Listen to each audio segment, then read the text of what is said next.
Hi, I'm Allegra Spender, the independent member for Wentworth. I was elected in May to be your voice in Canberra, and it's been a huge first 6 months. We've had some big wins, including our first legislated emissions reductions target of 43% by 2030. I'm so pleased that the first piece of legislation I will be debating is the Climate Change Bill 2022. This is an issue which is vitally important to me and to the people of Wentworth.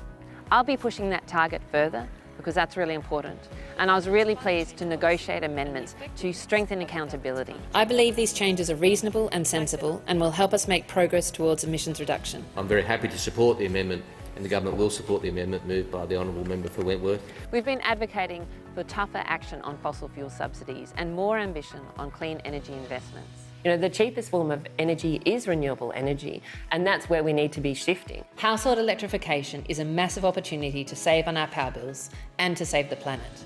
Let's not waste it. And successfully lobby the government to reduce transport emissions through a national EV strategy, which will give Australian families access to cleaner and cheaper vehicles. We've also held Wentworth's first climate summit, bringing together different levels of government and over 500 local residents to help understand what all of us can do to get to net zero and at the same time reduce our energy bills.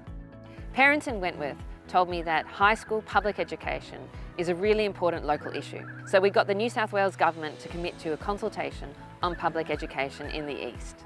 You told me that integrity in politics was important to you, so I worked with the Attorney-General on the National Anti-Corruption Commission to crack down on corruption and to clean up our politics. Standing here with the wonderful Helen Hayne and Zoe Daniel, we have just voted on the NAC bill that is just passed the lower house. You asked me to stand up for women and girls, so I've been lobbying hard for increased paid parental leave, which I'm so pleased the government has adopted. So we know that when mums and dads share the work at home, they tend to participate more consistently, more equally in paid work outside of the home. This is one of the big, outcomes that women in Australia want, and frankly, I think the whole country wants.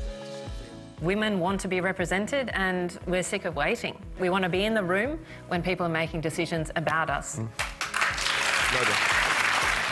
We also just passed the Respect at Work bill to ensure that women are protected from sexual harassment at work. I'm working hard to ensure those protections are extended to the LGBTQ community as well. The business community is a unique part of Wentworth, and I've been listening. I stood up for increased skilled migration, which the government has adopted, and I also stood up for small businesses in the recent industrial relations review that has gone through the Parliament. But there's a jarring contrast between those processes of good government and how this government has proceeded with industrial relations reform. This year we've shown what can be achieved when a community stands up for its values. It's actually just about reflecting the country. Like, if we can reflect the country in our Parliament, we will have better decisions. My job is to listen to you and make sure I understand your priorities. So please come and tell me and my team when you see us out in the community. I'm so proud to be your representative in Canberra and to be your voice in Parliament. Wishing everyone a wonderful holiday and a joyful 2023.